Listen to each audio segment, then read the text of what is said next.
Bonjour. En gros là c'est un peu ma vidéo test pour être honnête, c'est-à-dire que c'est un peu la vidéo qui va me dire ok mes réglages ils sont bons, mes trucs etc.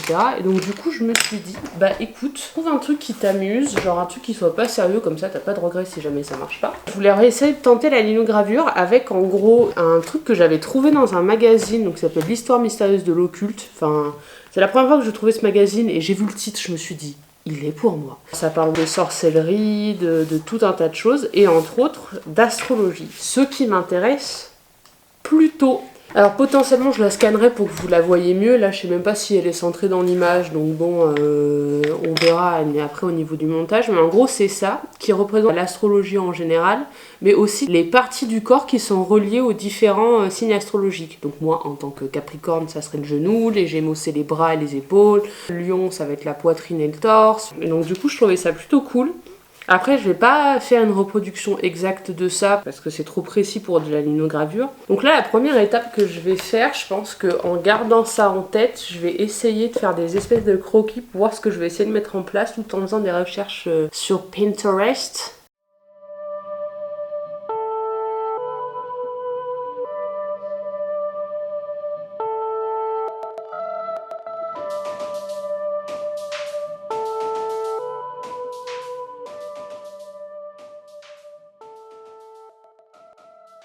J'aimais bien le travail de Lison la morue. J'aime trop ce qu'elle fait. Enfin, genre, elle fait de la linogravure elle aussi. Hein, donc, du coup, c'est un peu de ça que j'ai envie de m'inspirer.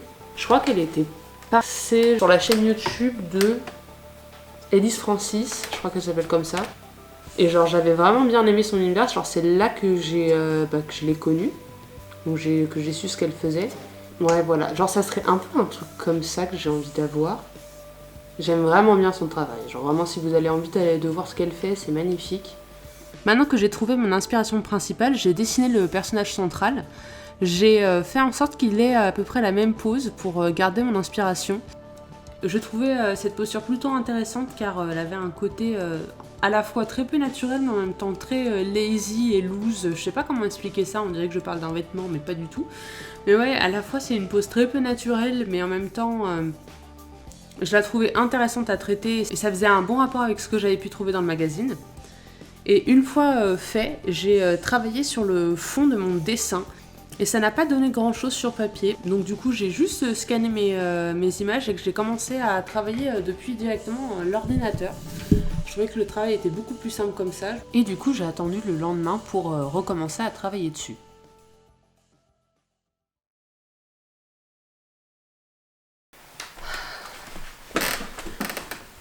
Salut!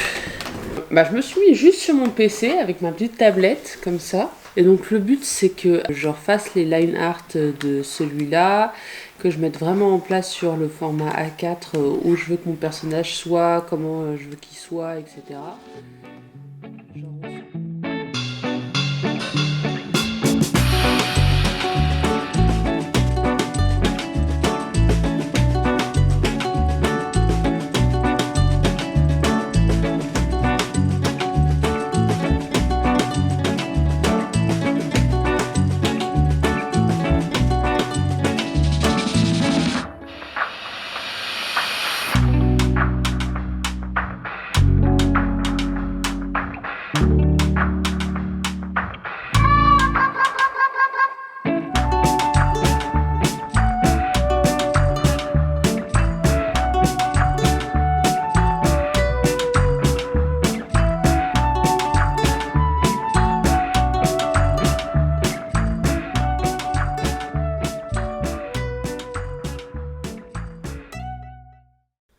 Et après plusieurs heures, voire plusieurs jours de travail, voici ce que ça a donné. Je suis plutôt satisfaite du résultat, même si je pense qu'il y aura des choses à retravailler directement sur la linogravure. Par exemple, les traits n'ont pas très bien été travaillés, mais c'est pas grave, ça je pense que je vais largement pouvoir le travailler sur la linogravure. Comme j'expliquais avant, j'ai fait des sigles au lieu d'utiliser les images picturales des signes. Je trouvais ça plus parlant et ça serait sûrement beaucoup plus simple à faire en linogravure. Donc comme avec le travail de Lison la morue, j'allais utiliser les mêmes couleurs, c'est-à-dire utiliser un papier bleu clair pour faire le fond, ou du moins faire les couleurs clair de ma lune. En revanche, les couleurs sombres allaient être en bleu marine et non pas en noir brut comme j'avais pu le voir sur le travail de Lison Lamoureux. Et mon personnage allait être fait en beige, qui ferait un bon contraste par son côté un petit peu orangé avec le bleu qu'il y a en fond. Donc voilà ce qu'il en est pour le travail de recherche et de préparation pour ce petit projet. Il ne me reste plus du coup qu'à graver la plaque de linogravure pour pouvoir faire mes impressions. Et vous allez voir, tout n'a pas été très simple.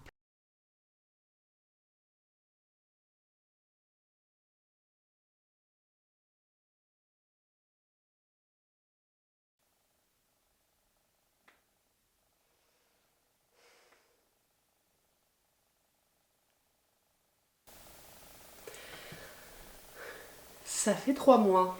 Est-ce que je procrastine? Oui, peut-être un tout petit peu, mais bon, on va pas m'en vouloir pour si peu, non? Non. Ouais.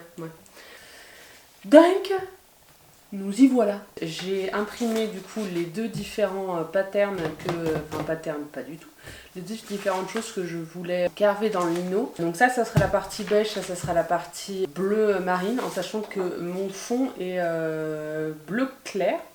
La première chose que je vais faire, c'est essayer de couper au bon format les plaques de lino. J'ai pas forcément un scotch plus fin que celui-là, hein, parce que là on part sur des travaux. Hein.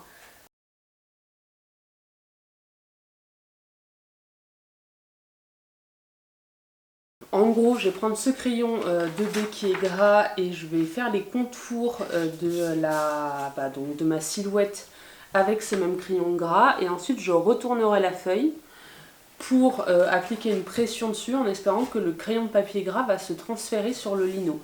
Donc vous priez très fort avec moi s'il vous plaît, parce que là pour l'instant, sinon j'ai pas tellement d'autres techniques. Donc on verra. Je continue mon petit truc. Et on verra plus tard si ça a marché. A de suite.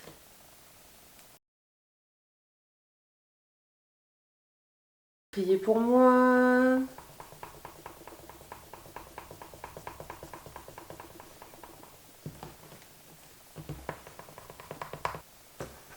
Attention, c'est le moment fatidique de vérité. Je pense que je vais le repasser avec un feutre fin histoire que ça tienne bien sur la plaque de lino. Et après, je vais commencer à utiliser mes petits outils. Un petit morceau de scotch. A tout de suite.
Il pleut, je suis content. Seconde plaque.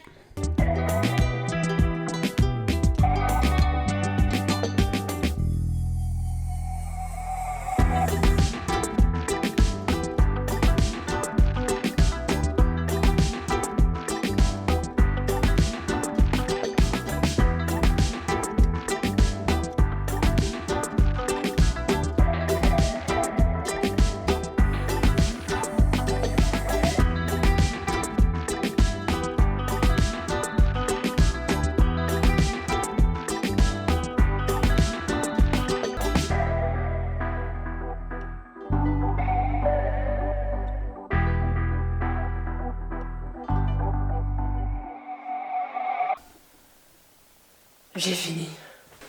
C'était très très long. Mais j'ai réussi à tout creuser. C'est pas la première fois que je fais de la linogravure, mais c'est la première fois que c'est un projet aussi grand. On va voir ce que ça va donner. Moi j'ai un petit peu hâte. La prochaine étape en fait ça va être un petit peu le moment où on va voir si ce que j'ai prévu va marcher. J'espère, ça m'agacerait un petit peu que ça marche pas. De toute façon même si ça marche pas je vous montrerai et justement je retenterai une autre fois, genre si ça je trouve, c'est pas grave. Mais voilà, on se voit pour demain pour enfin finir ce petit projet créatif un peu sympa.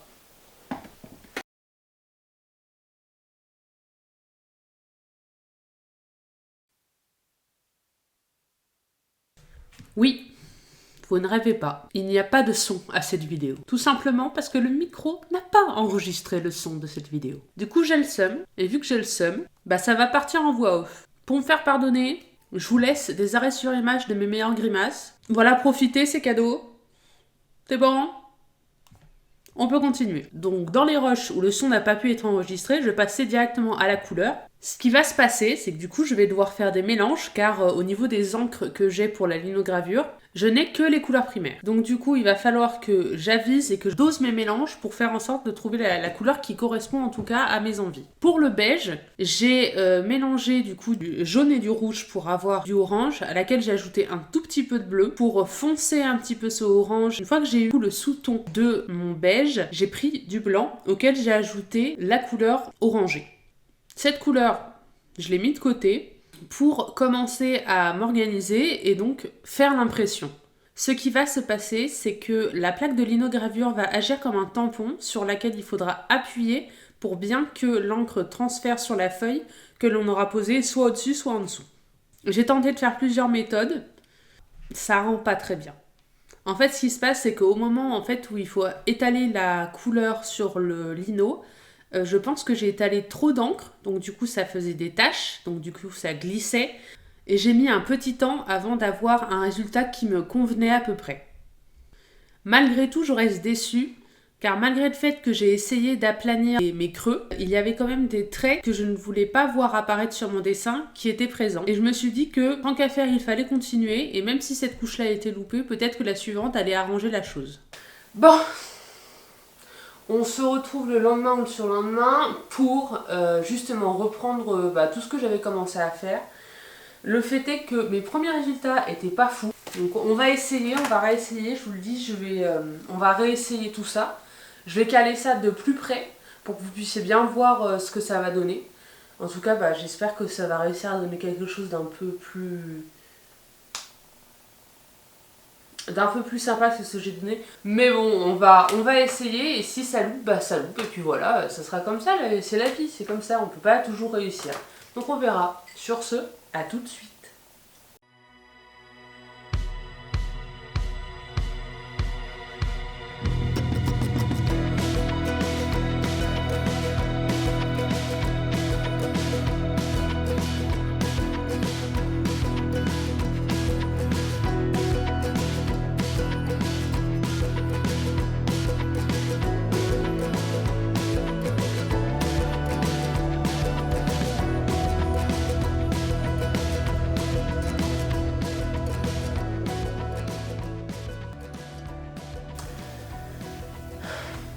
Bon, c'était pas une réussite.